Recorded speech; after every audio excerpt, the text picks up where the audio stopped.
स्वागत है आप सभी का आपके अपने YouTube channel study with Swati में। दोस्तों, आज के इस वीडियो में हम बात करेंगे शांति शिक्षा एवं सतत विकास DLED 4th सेमेस्टर के साथ साथ अगर बात की जाए बीएड की, तो ये आपका एक ऐसा सब्जेक्ट है जो दोनों में देखने को मिलता है। ठीक है, क्योंकि जो DLED या बीएड है, इन दोनों में काफ़ी सारे सब्जेक्ट आपके इक्वल होते हैं।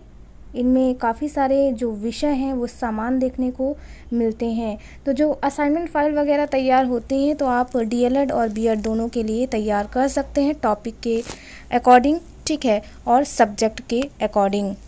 यहाँ पर हम बात करेंगे शांति शिक्षा एवं सतत विकास की। तो इस सब्जेक्ट से मैंने ऑलरेडी 3 प्रैक्टिकल फाइल या असाइनमेंट फाइलों को लेकर के बात की हुई है। आप हमारे चैनल की प्लेलिस्ट में जा कर के वहाँ से भी चेक कर सकते हैं। DLED 4th सेमेस्टर और बीएड के लिए अलग अलग प्लेलिस्ट बनी हुई है। आप प्लेलिस्ट में जा कर के असाइनमेंट फाइल वगैरह चेक कर सकते हैं। DLED 4th सेमेस्टर की सभी सब्जेक्ट से रिलेटेड असाइनमेंट फाइल को बताया जा चुका है और बीएड में भी जो आपके इक्वल या कॉमन सब्जेक्ट हैं उन सभी को लेकर के मैंने बात की हुई है। आप प्लेलिस्ट ज़रूर चेक करें। अगर आपको बीएड के नहीं मिलते हैं असाइनमेंट तो आप DLED की प्लेलिस्ट चेक करें, क्योंकि आपके इक्वल सब्जेक्ट होते हैं काफ़ी सारे। ठीक है, तो आप उसमें से भी देख करके अपने असाइनमेंट फाइल वगैरह तैयार कर सकते हैं। आज के इस वीडियो में हम शांति शिक्षा एवं सतत विकास के लिए आप किस टॉपिक को चूज़ करेंगे अपने असाइनमेंट या प्रैक्टिकल वर्क के लिए, तो आज के इस वीडियो में हम इसी टॉपिक पे बात करेंगे। अगर दोस्तों बात की जाए शांति शिक्षा एवं सतत विकास की, तो काफ़ी सारे इसमें आपके लेसन देखने को मिलते हैं। अगर हम बात करें शांति शिक्षा एवं सतत विकास की, तो इसमें मैंने हिंसा पर जो अवधारणा है हिंसा की एवं कार्य हैं, हिंसा के प्रकार हैं, इसको लेकर के भी मैंने वीडियो बनाया हुआ है। इसके अलावा आप चरित्र एवं नैतिक शिक्षा, व्यवहारवाद और व्यवहार की शिक्षा, इन सभी पर भी बना सकते हैं अपनी असाइनमेंट फाइल को। चलिए दोस्तों, हम शुरू करेंगे अपने टॉपिक के विषय को। विषय सूची आप देख सकते हैं यहाँ पर। विषय सूची के लिए आप 5 कॉलम तैयार करेंगे, 5 कॉलम रहेंगे। फर्स्ट रहेगा सीरियल नंबर, सेकंड रहेगा टॉपिक नेम, थर्ड रहेगा पेज संख्या यानी पेज नंबर, दिनांक यानी डेट रहेगा, लास्ट में टीचर्स सिग्नेचर। ठीक है, ये रहेंगे आपके विषय सूची यानी इंडेक्स बॉक्स के कॉलम। यहाँ पर जो भी आप टॉपिक ले रहे हैं उनके पॉइंट आप इंक्लूड करेंगे प्रकरण के नाम में यानी टॉपिक नेम में। आप ऐसे ही पॉइंट वाइज शो कर सकते हैं। बाकी हम देख लेते हैं अपने फाइल को कि किस तरह से आप इन पॉइंटों के अंतर्गत क्या चीज़ें इंक्लूड करेंगे। तो चलिए बढ़ते हैं हम अपनी फाइल की तरफ। यहाँ पर आप देख पा रहे हैं हमारा टॉपिक है वैश्वीकरण और शांति शिक्षा यानी ग्लोबलाइजेशन एंड पीस। इसमें सबसे पहले आप परिचय देंगे अपने टॉपिक का यानी इंट्रोडक्शन लिखेंगे। इसमें लिखेंगे एक परिवार, समाज व राष्ट्र के लोगों में आपसी संबंध, प्रेम व सद्भाव पर आधारित होना आवश्यक है, जिससे वे मिलजुल कर एक दूसरे के सुख दुख, प्रगति आदि में सहभागी हो सके। जिस प्रकार भारत जैसे विविधता वाले देश के लिए यह आवश्यक है, वैसे ही प्रत्येक राष्ट्र के लिए यह आवश्यक है। इसी प्रकार पृथ्वी एक है, उस पर विभिन्न प्रकार के लोग निवास करते हैं, उन सब में भी एकता एवं आपसी समझ एवं सम्मान भाव आवश्यक है। वर्तमान में जब वैज्ञानिक एवं तकनीकी प्रगति के फलस्वरूप दुनिया बहुत सिमट गई है यह और भी आवश्यक हो गया है।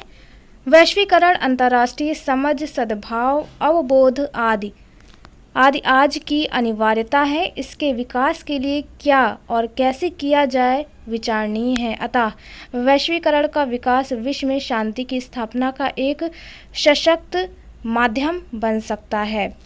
कहने का तात्पर्य यही है कि जो ग्लोबलाइजेशन है यानी ग्लोबलाइजेशन एंड पीस है, उसकी आवश्यकता हमें क्यों पड़ती है।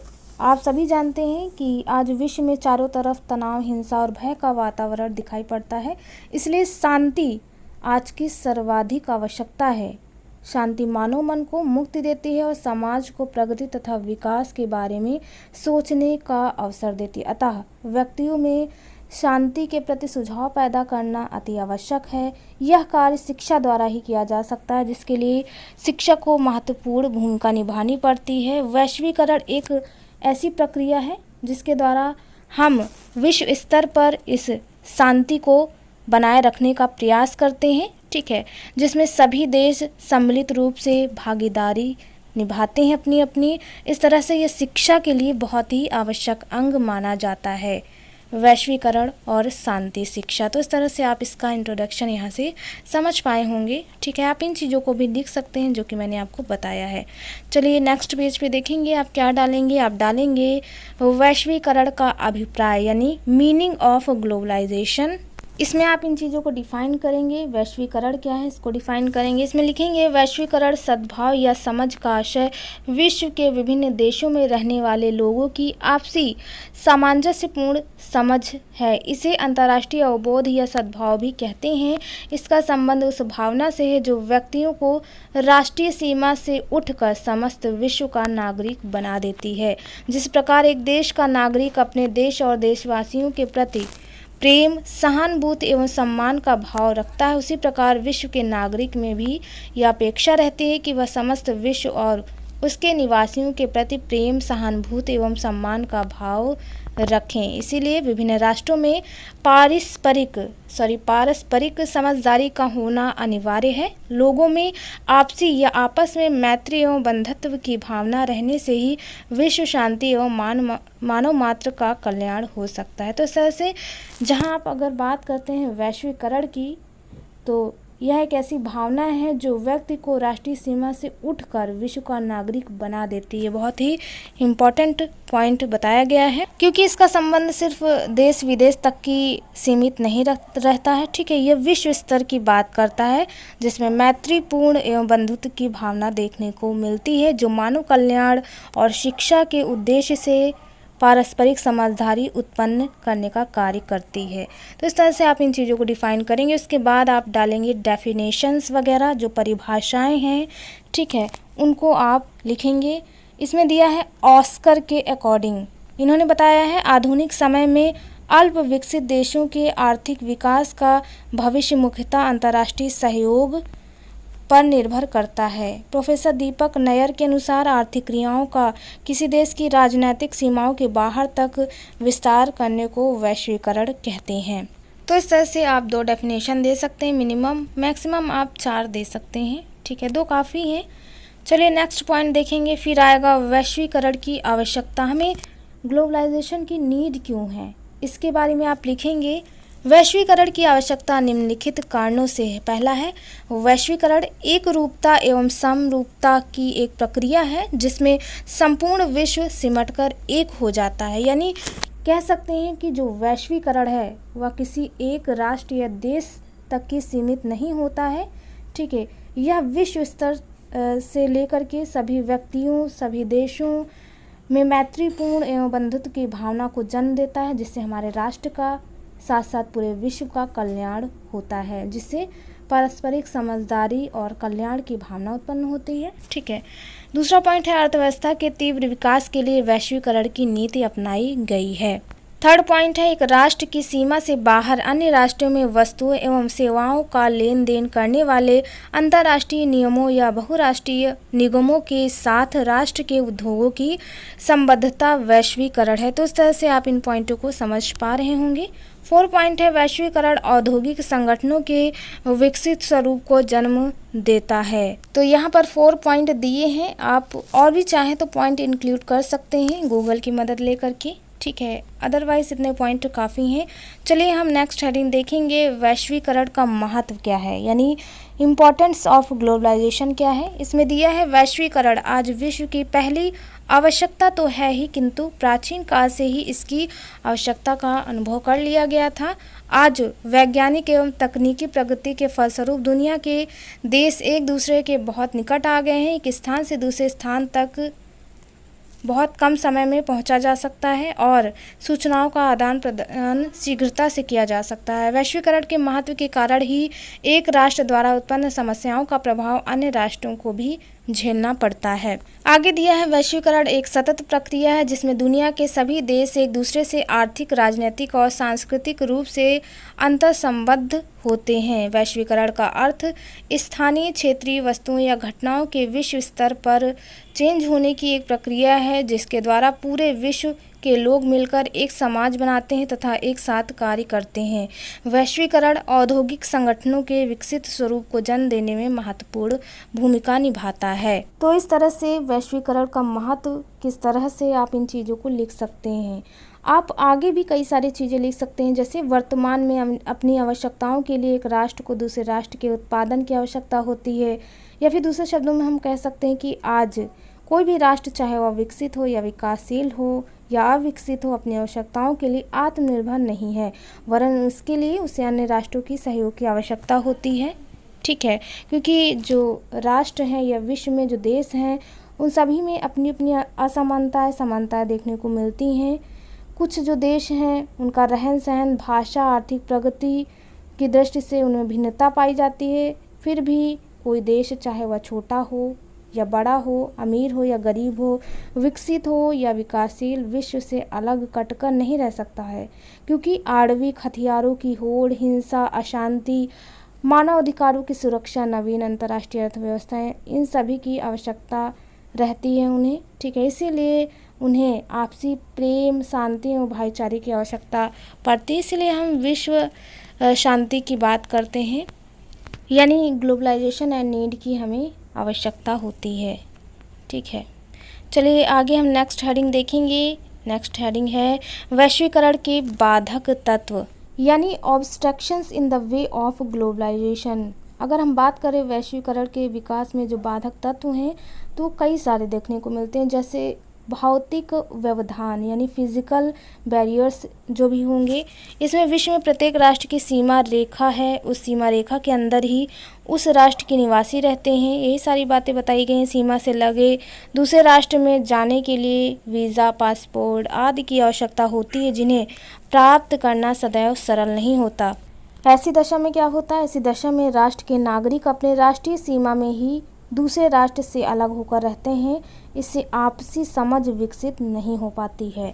दूसरा पॉइंट है राजनैतिक व्यवधान, यानी पॉलिटिकल बैरियर्स क्या होंगे? कई बार प्रखर राष्ट्रवादी विचारधारा के कारण अपने देश को दूसरों की अपेक्षा श्रेष्ठ मानने का भाव नागरिकों में हो जाता है। इस कारण एक दूसरे के प्रति सद्भाव का विकास नहीं हो पाता। ये सारे आपके बाधक तत्व होंगे वैश्वीकरण की अगर हम बात करें। फिर है आर्थिक व्यवधान, यानी ये आपका इकोनॉमिक्स बैरियर्स की बात करता है। यह विश्व के सभी राष्ट्र आर्थिक विकास के एक समान स्तर पर नहीं होते, आप सभी जानते हैं। ठीक है, इसीलिए अपने आर्थिक हितों के अनुसार जो राष्ट्र है वह अन्य राष्ट्रों से व्यापार, मुद्रा विनिमय यानी जो मुद्रा का लेन देन है आदि के लिए नियम बनाते हैं। इससे भी आपसी हित में समझ में कटुता आ जाती है, जिससे वैश्वीकरण के विकास में बाधा उत्पन्न होती है। इसके बाद आपका दिया है भाषाई व्यवधान, यानी जो लैंग्विस्टिक बैरियर्स हैं इनकी बात करें तो इसमें राष्ट्रों की भाषा में अंतर के कारण भी उनमें नागरिक जो है आपस में अधिक संवाद एवं मेलजोल नहीं कर पाते, या भी आपसी समझ हेतु उचित नहीं रहता। ठीक है, एक मिनट। उसके बाद फिफ्थ पॉइंट है धार्मिक एवं सांस्कृतिक व्यवधान, यानी ये रिलीजन्स की बात करता है और कल्चर की। ये भी आपके कई सारे पॉइंट इसमें आएंगे। राष्ट्रों में धार्मिक एवं सांस्कृतिक विभिन्नता दिखाई देता है। इसके कारण उनके रहन सहन, पूजा पाठ, मान्यताओं, मूल्यों, कला, संगीत आदि में अंतर रहता है। इसी कारण भी वैश्वीकरण में बाधा उत्पन्न होती है। उसके बाद 6 पॉइंट है मनोवैज्ञानिक व्यवधान, यानी साइकोलॉजिकल बैरियर्स क्या होंगे? अज्ञानता, व्यक्तिगत स्वार्थ, पूर्वाग्रह आदि के कारण भी कई लोग दूसरे के प्रति घृणा एवं क्रोध का भाव विकसित कर लेते हैं। वे समझते हैं कि इससे उनका राष्ट्रीय हित सुरक्षित रहेगा। अपने को श्रेष्ठ समझने और दूसरों को अपने अधीन करने की भावना, ठीक है, के कारण राष्ट्र हथियारों को एकत्र करते हैं। कभी कभी युद्ध भी इसका परिणाम होता है। वैश्वीकरण के विकास में सर्वाधिक बाधिक मनोवैज्ञानिक तत्व को ही माना जाता है। तो ये हो गए आपके वैश्वीकरण के बाधक तत्व। आगे भी उपर्युक्त करके दिया है। स्पष्ट है कि वैश्वीकरण के विकास में भौतिक, राजनैतिक, आर्थिक, भाषा, धर्म एवं सांस्कृतिक आदि संबंधित व्यवधान आते हैं। अतः इन सबके साथ भौतिक व्यवधान, राजनैतिक व्यवधान, आर्थिक व्यवधान, भाषाई व्यवधान, धार्मिक और सांस्कृतिक व्यवधान और मनोवैज्ञानिक व्यवधान बाधक तत्व माने जाते हैं। तो ये हो गए बाधक तत्व। ठीक है, उसके बाद हम नेक्स्ट हेडिंग देखेंगे वैश्वीकरण एवं शिक्षक। तो यहाँ पर बात की गई है ग्लोबलाइजेशन एंड टीचर्स की। शांति के लिए वैश्वीकरण अनिवार्य है, अतः शांति की शिक्षा में वैश्वीकरण की विषय वस्तु को भी सम्मिलित किया जाना चाहिए। यहाँ पर यह उल्लेखनीय है कि चूँकि शांति की शिक्षा विद्यालय के समस्त कार्यक्रमों एवं वातावरण के माध्यम से बालकों को दी जाती है, इसके लिए शिक्षकों को निम्नांकित बिंदुओं का ध्यान रखना चाहिए। पहला बिंदु है शिक्षक का स्वयं का दृष्टिकोण वैश्वीकरण की भावना का पोषक होना चाहिए। दूसरा पॉइंट है शिक्षक को शिक्षण से पूर्व यह विचार कर लेना चाहिए कि किन किन पाठों के अध्यापन के समय अंतर्राष्ट्रीय सद्भाव का दृष्टिकोण विकसित करने का प्रयास हो सकता है और उसे कैसे किया जाएगा। थर्ड पॉइंट है संसार के विभिन्न राष्ट्र जिन कार्यों को एक दूसरे की सहायता से संपन्न हैं उन पर परस्पर चर्चा करें, निर्भरता एवं सहयोग की आवश्यकता स्पष्ट की जा सकती है। फोर्थ पॉइंट है इसी प्रकार शिक्षक को किसी देश के प्रति भ्रामक टिप्पणी आदि नहीं करनी चाहिए। भ्रामक टिप्पणियाँ मान लीजिए किसी हम देश को लेकर के उनकी जो नेगेटिविटी है उनको हम बच्चों के सामने रखेंगे, ठीक है, तो बच्चों के अंदर भ्रामक चीज़ें उत्पन्न होंगी। जैसे मान लीजिए अफ्रीका के लोग जंगली होते हैं, टुंड्रा प्रदेश में लोग जो है वो कच्चा मांस खाते हैं आदि, ऐसी टिप्पणी नहीं करनी चाहिए। उसे तथ्यों की शुद्धता पर ध्यान रखना चाहिए। रहन सहन, आचार विचार आदि में अपने से भिन्नता का कारण वातावरण में भिन्नता होना बताया जा सकता है, ठीक है, कि किन किन कारणों से लोग ऐसा करते हैं। और भी इसके अलावा कई सारे पॉइंट हैं, आप उन चीज़ों को भी लिख सकते हैं। आप लिख सकते हैं कि शिक्षक को एक ही सीमा तक राष्ट्रीय एकीकरण द्वारा राष्ट्रीयता का विकास करना चाहिए। संकुचित एवं उग्र राष्ट्रीयता की भावना वैश्वीकरण की दृष्टि से घातक हो सकती है। इनके बारे में भी आप चीज़ों को एक्सप्लेन कर सकते हैं। तो इस तरह से ये हो गए आपके जो शिक्षक के साथ जो वैश्वीकरण है यानी ग्लोबलाइजेशन एंड टीचर्स के पॉइंट, इनमें आप इन चीज़ों को लिखेंगे। चलिए लास्ट में हम देखेंगे निष्कर्ष यानी कंक्लूज़न क्या निकला। कंक्लूज़न में आपका जो भी टॉपिक है उसी से जो भी कमियां हैं, जो भी अच्छाइयाँ, उनको आप पॉइंट वाइज थोड़ा बहुत जो है छांट के निकाल के लिखेंगे। इसमें लिखेंगे इस प्रकार स्पष्ट है कि शिक्षक को स्वयं भी वैश्वीकरण की भावना का पोषक होना चाहिए और उसे विभिन्न राष्ट्रों की समस्याओं को समझाना या समझना चाहिए। शिक्षण एवं शिक्षणोत्तर कार्यों के माध्यम से विद्यार्थियों में राष्ट्रों की पारस्परिक निर्भरता, सहयोग की भावना, आवश्यकता, कार्य आचरण का वातावरण से प्रभावित होना आदि से संबंधित बिंदुओं की जानकारी देकर उनमें अंतर्राष्ट्रीय सद्भावना का विकास हो सकता है। इस प्रकार यह कहा जा सकता है कि वैश्वीकरण विश्व के समस्त नागरिकों को परस्पर मेल झोल बढ़ाने, एक दूसरे को एवं एक दूसरे से जुड़ी सभ्यता एवं संस्कृति को जानने एवं समझने का अवसर प्रदान करता है। दो देशों के नागरिकों के परस्पर अच्छे संबंध उन देशों के मध्य अन्य रिश्तों जैसे आर्थिक एवं राजनीतिक को भी मधुर बनाने में सहयोगी होते हैं। अतः यह स्पष्ट है कि विश्व में शांति की स्थापना में वैश्वीकरण की भूमिका अत्यंत महत्वपूर्ण है। इस कार्य में शिक्षक की भूमिका का विशेष महत्व है। इस प्रकार से वैश्वीकरण व्यक्तियों के व्यक्तिगत व्यवहारों में निष्पक्ष, उदार और प्रेमपूर्ण भावना की वैश्वीकरण में शांति का प्रतीक माना जाता है, ठीक है। तो इस तरह से आप कंक्लूज़न को लिखेंगे। ये आपका एक पन्ने में रहेगा अलग से। उसके बाद सबसे लास्ट में आएगा संदर्भ ग्रंथ सूची या संदर्भ सूची या रेफरेंस जिसे आप कहेंगे। इसमें आप उन चीज़ों को लिखेंगे कि आपने इस टॉपिक को लिखा कहाँ से है। इस टॉपिक को लिखने के लिए आपने कौन कौन से सोर्स का इस्तेमाल किया, कौन कौन से साधन लिए हैं। तो इस परियोजना की समस्त जानकारी निम्नलिखित स्रोतों से ली गई है। शांति शिक्षा एवं सतत विकास नामक पुस्तक से ये टॉपिक लिखा गया है, जिसके राइटर हैं डॉक्टर विवेक कुमार श्रीवास्तव। साथ ही एक वेबसाइट यहाँ पर दी हुई है, ठीक है, ये आपकी विकिपीडिया की है, तो इसका प्रयोग भी किया गया है इस टॉपिक को लिखने के लिए। तो इस तरह से अगर आप संदर्भ सूची में और भी कहीं से ये चीज़ें लिख रहे हैं, आप किसी और सोर्स का इस्तेमाल कर रहे हैं, तो उन सोर्स के बारे में आप लिख सकते हैं कि इन साधनों से ये चीज़ें ली गई हैं। तो इस तरह से यहाँ पर आपका जो ये फाइल थी वो कंप्लीट हो गई है। मिनिमम आप 10 पेज की, मैक्सिमम आप 15 पेज की, उससे ज़्यादा मत रखिएगा, कोई फ़ायदा नहीं है, क्योंकि जितना कम रहेगा आपका असाइनमेंट वर्क, उतना ही आपको प्रैक्टिकल या वाइवा में आराम रहेगा, क्योंकि जो भी आप लिख करके जाते हैं, जो भी आप फाइल तैयार करेंगे, उसी से आपका एग्जामिनर आपसे क्वेश्चन पूछेगा। तो जितना कम आप लिखेंगे फाइल, ठीक है, उतना सही रहेगा। आप मिनिमम 10 पेज की रखिएगा, काफ़ी है, ज़्यादा आपको लिखने की कोई आवश्यकता नहीं है। उम्मीद है आप सभी को हमारा यह वीडियो पसंद आया हो।